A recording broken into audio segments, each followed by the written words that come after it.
That tastes like snack time as a kid. I'm gonna show you how to transform one meal into another. I'm starting off with some ground meat I made for a taco night in a crock pot, but we're gonna make sloppy joes out of them. This is regular old taco meat, ground beef, that I'm gonna turn into sloppy joes just to transform a meal. I love a transformer meal.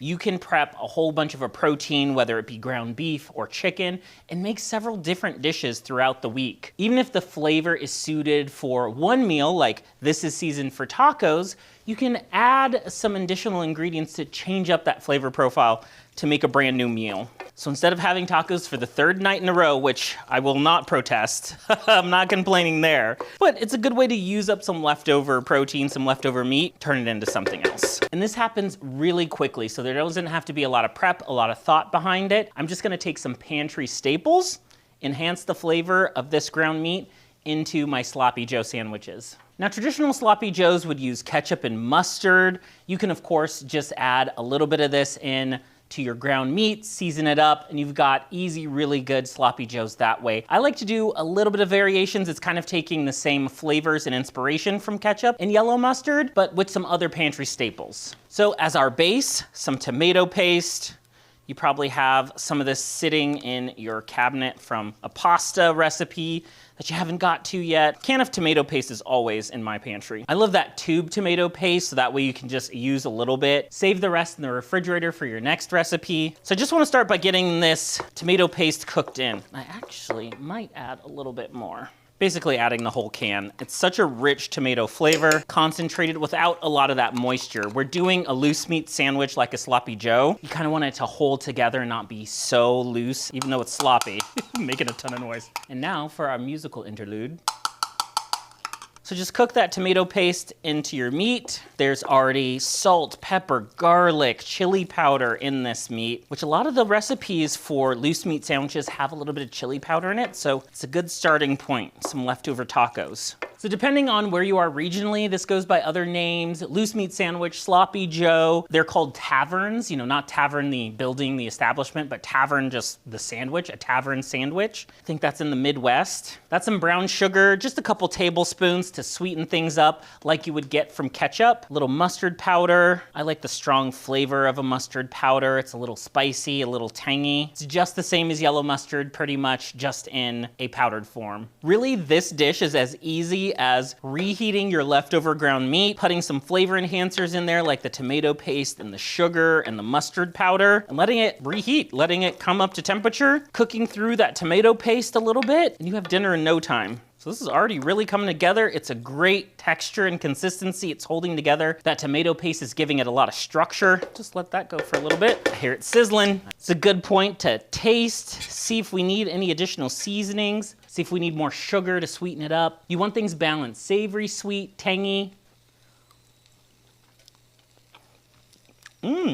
That's very good. I might go a little bit more mustard powder. Now you can also use these ingredients and add a little ketchup and mustard. There are so many variations when it comes to these recipes. And I love how regionally people take a lot of pride in their dishes, their comfort dishes. So you may have an aunt or grandma who has a specific way of making something, and you have a friend who does it their specific way. So in a lot of recipes, what usually brings things in balance is a little acid, a little acidity to brighten things up. So I'm doing a little apple cider vinegar. Apple cider vinegar has a little sweetness to it as well. Ketchup tends to have white distilled vinegar in it. So since we're going for a sweet and savory flavor, this apple cider vinegar is gonna be perfect in here. You could do some Worcestershire sauce in your variation. If all you have is tomato sauce instead of tomato paste, you can go ahead and use some of that. I just cook it longer to evaporate some of that moisture. And this is smelling like school lunch, like throwback meal. And just from some leftovers. I didn't even have to make this completely from scratch. So it was basically like heating up leftovers, but changing up the flavor. Nice and hot. That's perfect. It's just what it needed, a little bit of tang from that apple cider vinegar. If you like your loose meat sandwiches a little sweeter, go ahead and do a tablespoon or so more of the brown sugar. If you want some spice, go ahead and add some hot sauce, some cayenne, some red chili flake. My taco seasoning I used had a little bit of spice in it, so this has a little bit of spice in it too. Perfect texture, consistency, heated through, all those ingredients are cooked together. You could even throw a lid on here, turn it on low, go prep your other ingredients and let those flavors marry and combine. I'm gonna go ahead and build one of these. Have my bun, I toasted it. Toasting just helps keep that bun nice and firm. When you're biting down into the sandwich, it just doesn't get soggy and mushy. But look at that perfect amount of meat on there. You can take some cheese.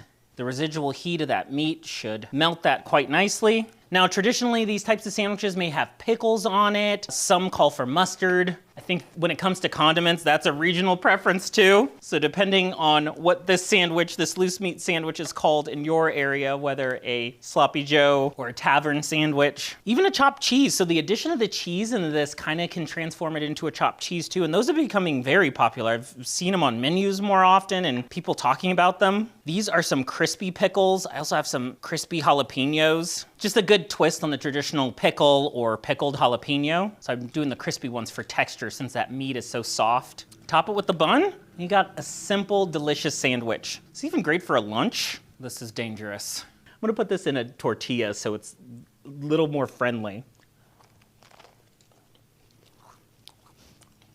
That tastes like snack time, lunchtime. As a kid, you gotta eat this with a fork to put the meat back into the bun. Tastes like a classic sloppy joe. So whether you're into a tavern sandwich, a sloppy joe, chopped cheese, this is a good way, good base to start off with, just some leftover ground meat. Transforming a meal can be really easy. Just think of a new preparation. So if I had ground beef, maybe I want Philly cheesesteaks. So just add some sauteed peppers and onions, melt some provolone cheese on top. Then you can take the same base and turn it into something else. I've taken some leftover ground meat, mixed it with rice, and transformed it into another dish. You could turn this into a pasta sauce and serve it over pasta. So really there are a lot of options and a lot of ways to use your loose meat. You could put it on rice, on pasta, on a variety of different things. Just because you have leftovers does not mean you need to eat the same meal. Find a way to transform it, to enhance it, switch up those flavors, and try something new.